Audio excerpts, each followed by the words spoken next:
I was lying in bed trying to sleep one night, and my parents were away in France on a trip. It was a Saturday evening, and we were with friends in a hotel in Paris. Somebody came to me on the dance floor and said, "You have a call from your mother-in-law." And so I went to the phone, and she said, "Brandon's in a mental hospital."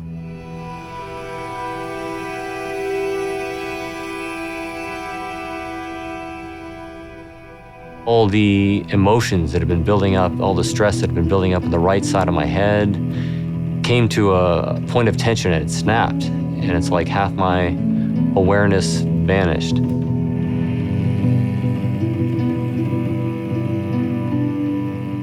All of my emotions after that were unrecognizable, and I couldn't remember what it felt like to be normal.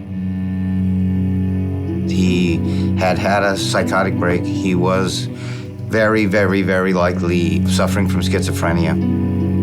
We immediately got the first flight home, and I cried all the way home. I just couldn't help it. I thought, he's such a wonderful boy. We can't lose him. So we began the journey.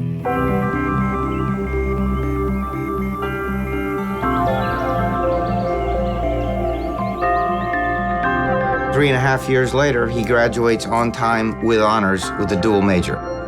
This is the person he is. It took me about 20 years to finally fully accept that I had schizophrenia and had an illness that would not just go away on its own, that I could just overcome and forget about. But that was a turning point for me. And when I accepted that I had schizophrenia, it enabled me to move beyond fighting it in my head, in my mind, and move on to other things in life, where I could go on and get married, work at a job that means a lot to me. Then we could just take a deep breath and say, why isn't anybody doing something about this? Why don't we do something for mental health? Our focus is on research, large project research, and individual science research and prevention. Over the 23 years that we've been raising money to do research, we found some answers that have been very helpful to very many, that have alleviated human suffering of the patients, of the families surrounding them, of people they love. All of us here who faced the darkness and persevered to make it here today, don't we rock? We rock, yes. Thank you, thanks for that.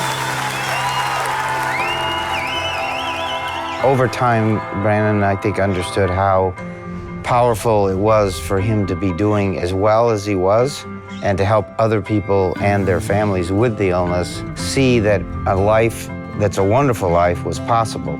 It means so much to share with the world the science that has been funded by one mind, to build better treatments and diagnostics for people, to build hope for people with brain health challenges, and also to be an example of someone who's benefited from that science. We're feeling good about where we are, but in no way complacent, and just as passionate as we were from the first day. And in the end, I'm happy that I was diagnosed with schizophrenia, that I developed schizophrenia, because it's given me a purpose that is very valuable to me in my heart and my mind. Just a long, long journey, and it has really turned tragedy into triumph. They've got the tools now. They have the science, so we just need time and more people doing it, and we'll get these things cured in our lifetime.